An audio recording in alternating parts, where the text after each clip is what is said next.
This is our Let's Do Biz 2022.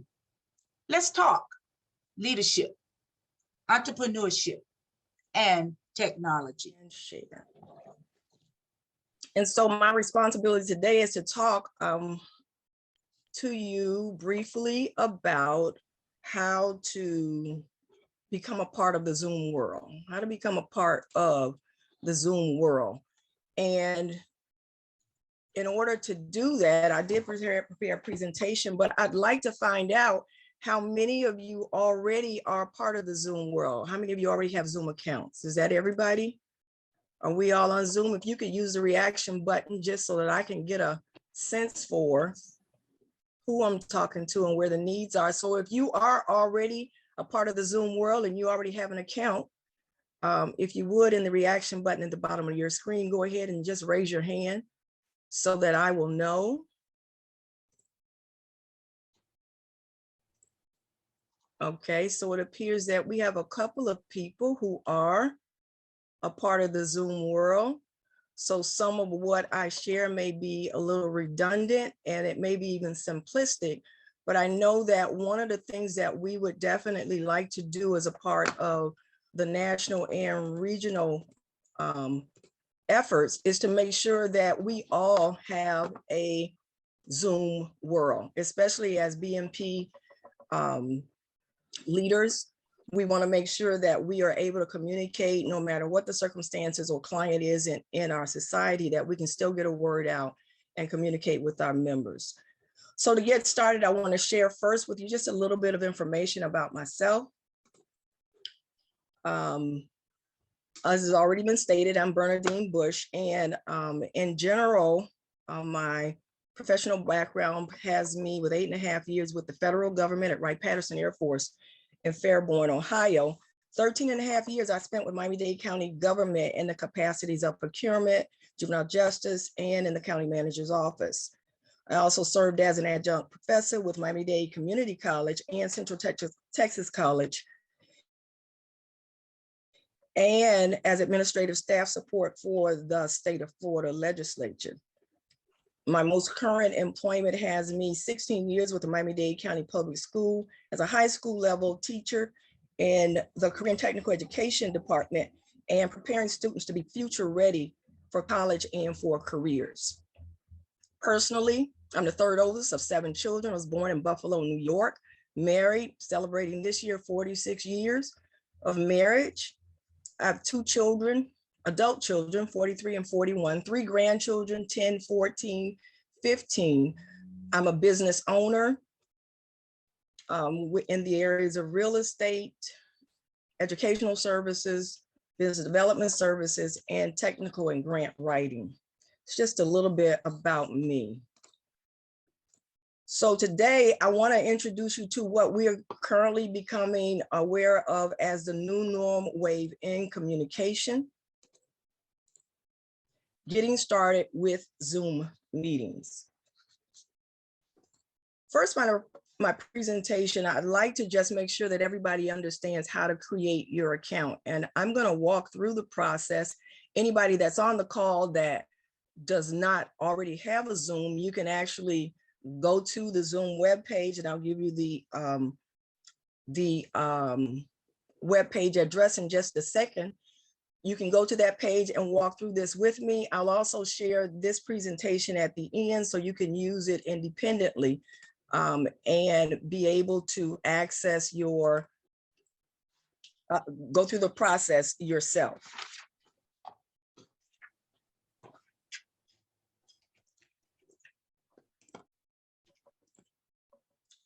So our first steps with getting started with Zoom. The first step is that you're going to need to go into the internet, open up a browser, and you're going to be logging in using the address zoom.us.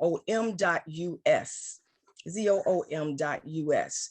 That's going to take you into the system where you're going to be asked to go ahead and set up an account. And you'll notice on the screen, I'm sharing with you the window that you would open up to, and what you would select is signing up for free.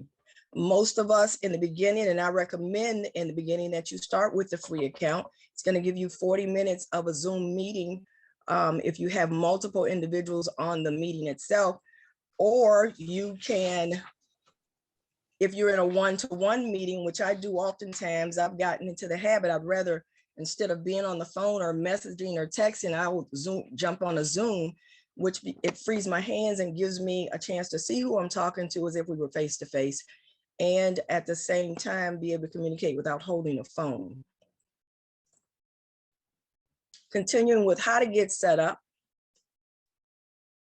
It's going to ask you a few questions, and I know sometimes with all of us, we are a little hesitant about giving our personal information, but you will need to put in your date of birth in this next screen. If you decide to use something that is fictitious, make sure you write it down, because you will need it in order to get back into the system in the event that you were to get locked out. Once you've entered that information, you're going to go ahead and click continue.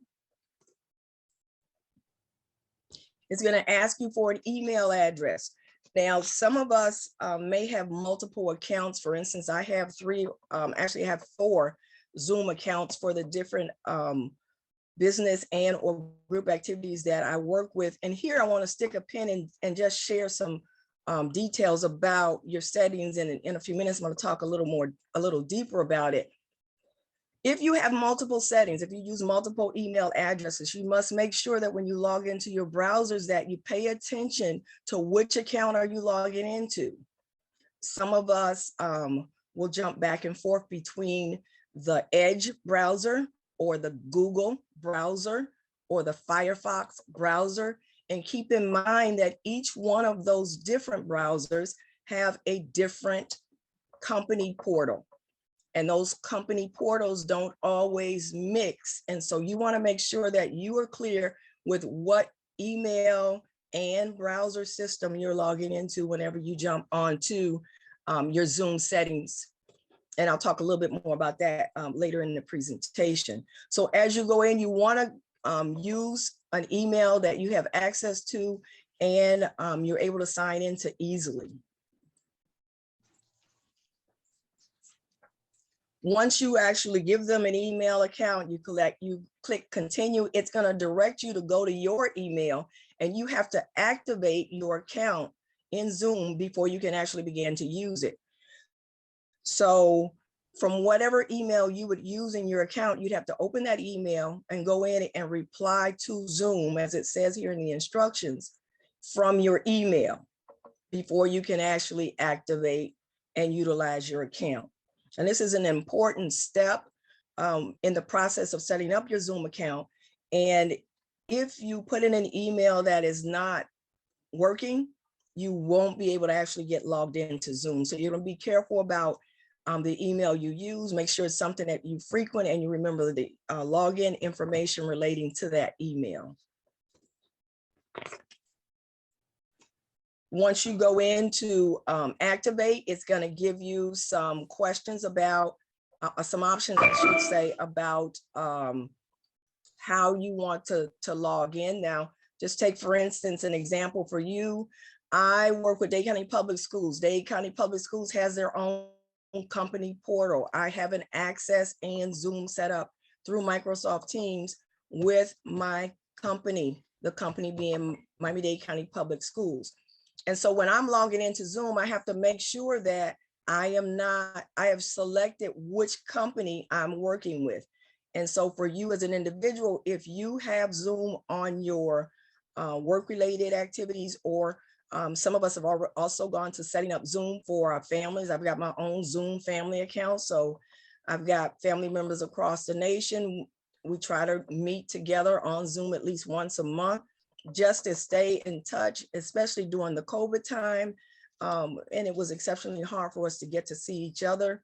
We were able to get on Zoom and laugh and joke and share pictures and bring each other up to date. So as you set up your accounts, make sure that you know what the environment is that you're setting up your account, and keep a record of your account. Sometimes it's so easy for us to jump in, create new accounts, never write it down for reflecting back to, but you want to, if you haven't already done it, establish a way to keep up with your logins, keep up with the kinds of accounts that you set up, and then keep up with any passwords that you set up with those accounts.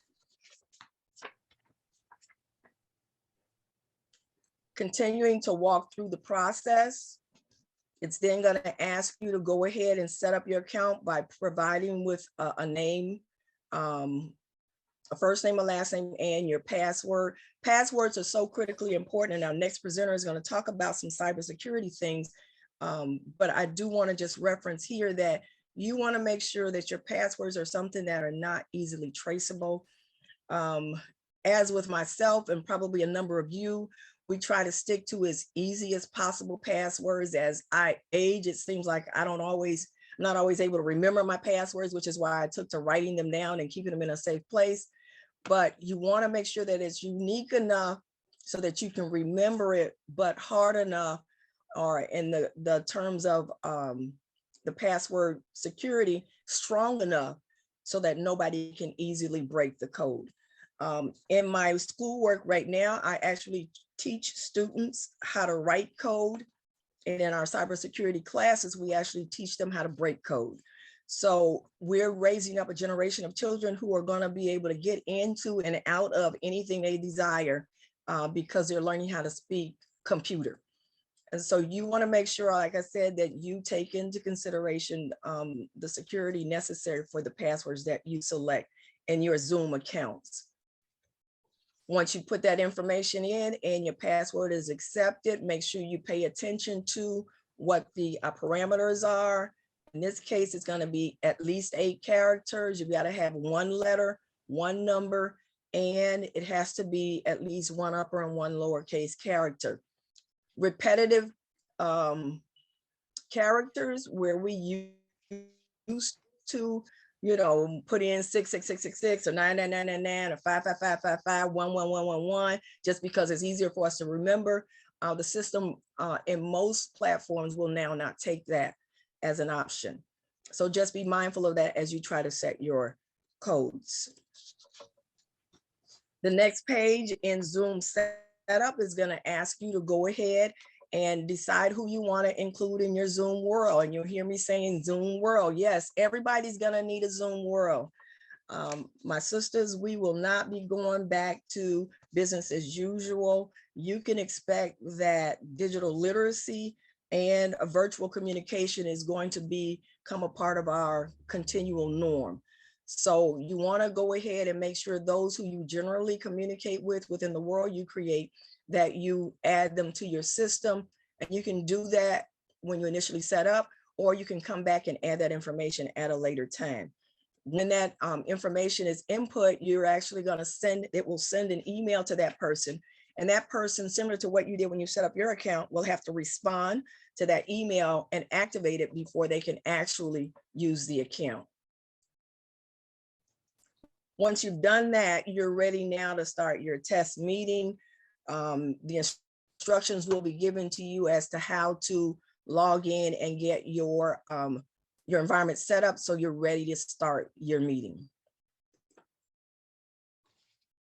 That's the long and the short of setting up your account. You'll notice that it took me all of about maybe 8, maybe 10 minutes to walk through that. And that's just about the amount of time it would take for you to set up. So for those of you who are not already set up with a Zoom account, I sincerely hope that after sharing this information, all of you, particularly our clubs and our members of our clubs, will go ahead and get your environment set up. And as I mentioned at the onset, from our national and our regional level, we dearly want to make sure that we can all communicate through Zoom. And so I'd like to take a few minutes before I share one particular thing about settings to find out if there are any questions.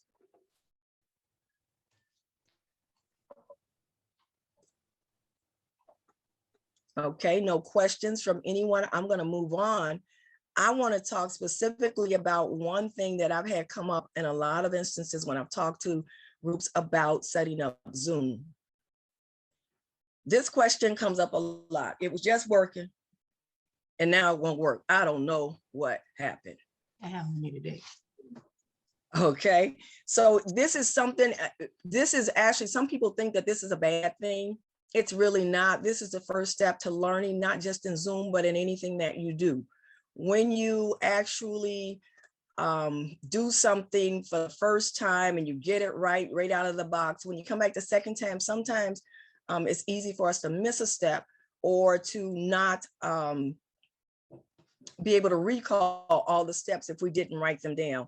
So I want to share one backdoor thing that all of us need to be familiar with. And while I can't give you all the details of it today, I do want to make sure that everybody knows where to go and find this information. So I'm going to share my screen once more.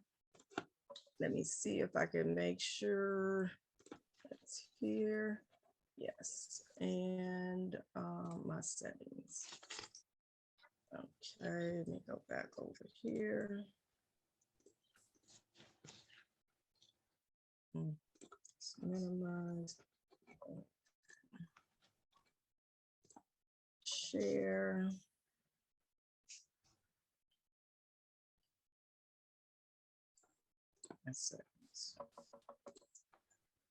One of the things that happens is when you have so many windows open, you literally have to window down to see where the window is that you want. But I wanted to share with you, I'm actually logged into one of my Zoom accounts, and you'll notice that on the back side of the hosting in your Zoom account, you have a series of menus here. And I'm actually sharing my screen. Can you all see my shared screen? Yes. Okay, excellent. You'll notice that there's one section here that's called settings.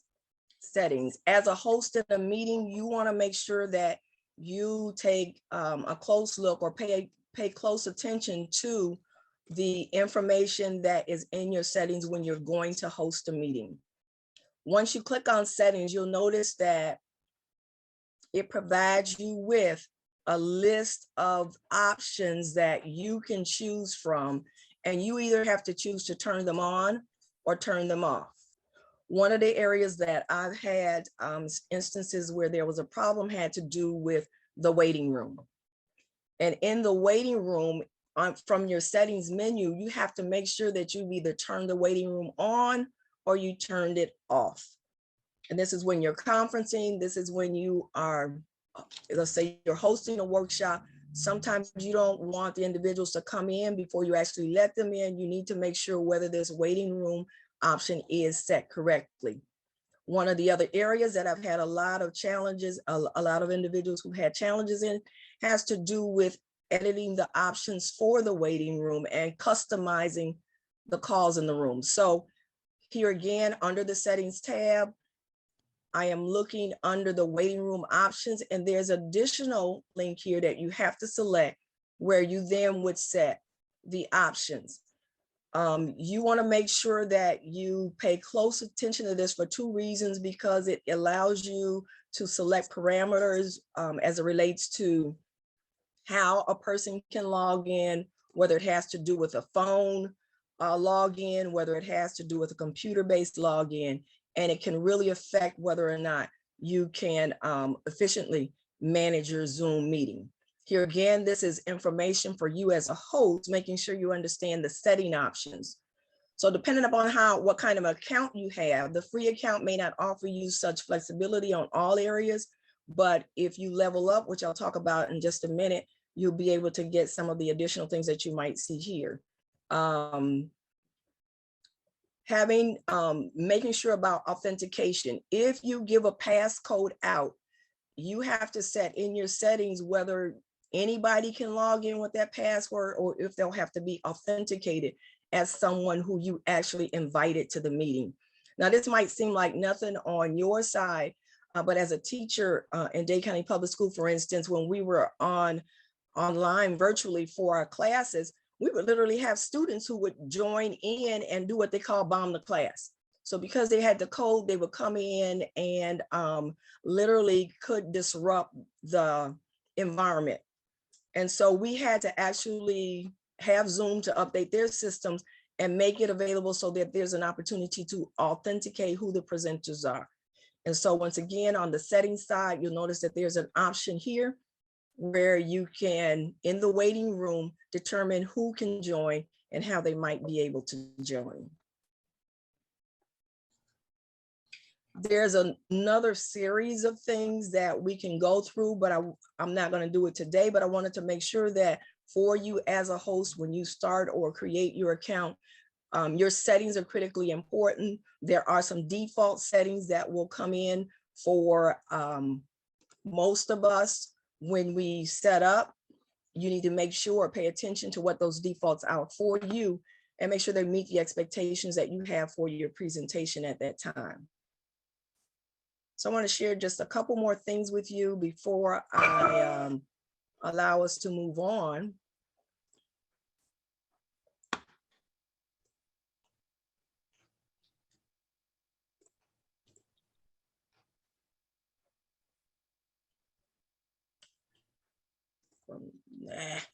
Stop, I don't want to do that. Let me do this one more time. Share.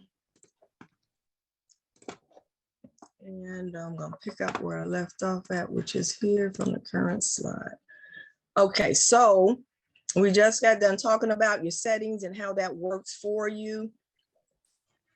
We also want to make sure that you know how to join somebody's Zoom. So again, I'm going to share this afterwards to make sure that each of you not only are able to join any Zoom that you'd like to join, but I also want you to be able to show your those who join your world exactly how to join someone else's account with the login information.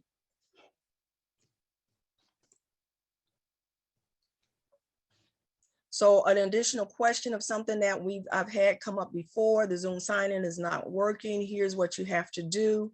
As you troubleshoot your accounting information, you want to make sure if a person is just starting a Zoom account. So let's say that they've never had a Zoom before, but they're coming into your environment. They think that they've done everything to set up, but they still can't log in. In order for anybody to access Zoom, you must have the Zoom app downloaded onto your computer or downloaded onto your phone in order for you to be able to access. Depending upon your system setups, it may happen in minutes in terms of the downloading, or it may take up to as much as 30 minutes. If in your regular email, when you are setting up your accounts and you're looking for that activation email, if it doesn't show up in your regular email, you want to let your participants know to check the spam box to make sure that it has not directed itself there because of the settings on your email. The other factor that comes up is age restrictions. Sometimes when we initially set up, or if we have our children using our same computers, we might have age restrictions set up, and that can impact your being able to access the Zoom meetings. So I just mentioned, do you need a Zoom account? You don't have to have a Zoom account to join a Zoom, but if you want to actually host a Zoom meeting, you're going to definitely have to have a Zoom account. And that pretty much concludes what I wanted to share with you. I'm hoping that this will help those of you who don't have an account to get started with your virtual world.